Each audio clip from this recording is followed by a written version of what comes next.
They mocked her in 22C. Her call sign made Air Force One escort her. The plane hadn't even left the gate when the laughter started. C-22C aisle, near the back, always seemed to collect stories of its own. But today, it belonged to a quiet woman in her late 30s, wearing a faded Air Force cap and a jacket 2 sizes too big for her small frame.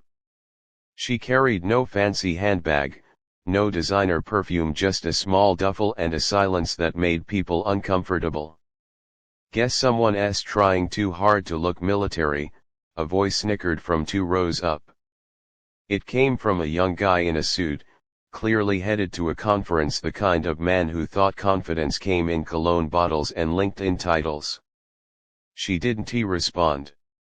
Just tucked her dog tag back into her collar and smiled softly out the window. By the time the plane taxied, the whispers had spread. "Did you see her boots? Looks like she picked them up from a thrift store. She said she's a pilot, yeah, right. Maybe of a simulator."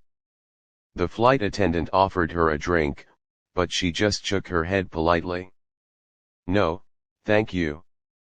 Just water." Her name was Captain Lena Hart, though no one here knew that.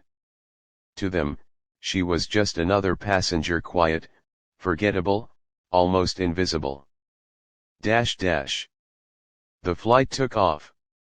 Somewhere over Kansas, turbulence struck. The captain's voice came through, calm but strained. "Ladies and gentlemen, please fasten your seat belts, we're experiencing some unexpected turbulence." The plane jolted. Trays clattered. A baby cried. And then a metallic thud. The lights flickered. A faint smell of burning electronics filled the air. The murmurs turned to panic. "Is it the engine? What's happening?" Lena's head turned sharply toward the right wing, her instincts flicked on before her fear could. She saw it immediately, a streak of smoke trailing back. She unbuckled. "Ma'am, please stay seated," a flight attendant said.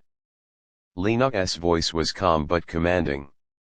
"I'm an Air Force pilot. Trust me, I know what I'm doing."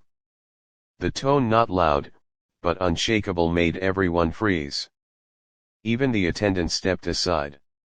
Lena moved to the galley, spoke quietly to the crew, and within seconds, she was in the cockpit. Passengers whispered again, but now it wasn't mockery, it was fear. "She can't really be. Do you think she actually knows what she's doing?" Minutes passed. Then, over the speaker, a familiar female voice spoke, calm, steady, trained for chaos. "Ladies and gentlemen, this is Captain Hart assisting your flight crew.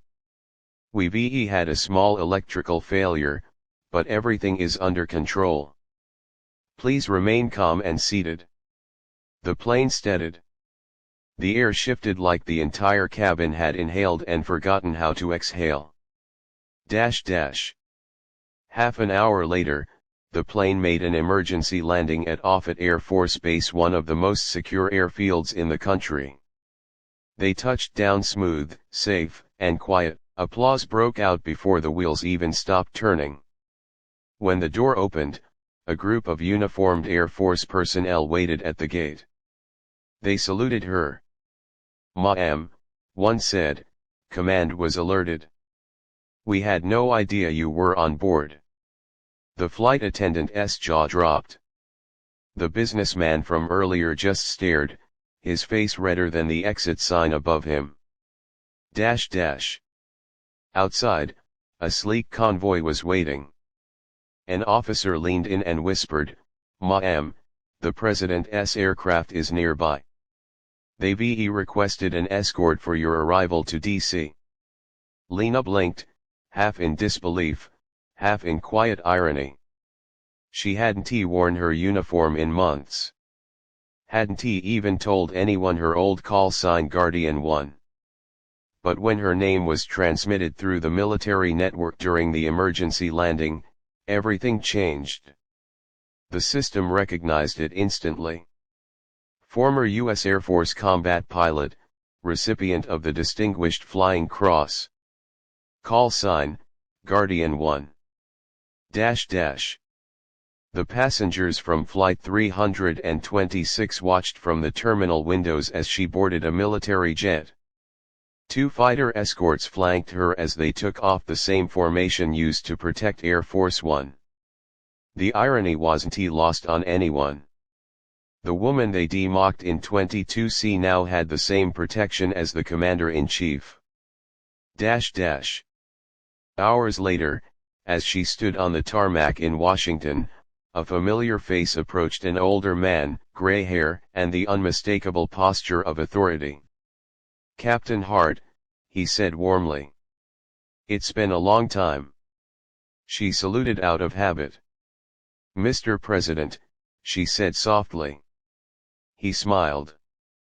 "You saved a lot of lives today again."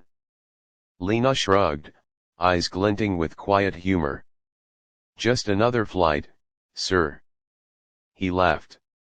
"You always did downplay heroism." Back on Flight 326, the passengers were silent.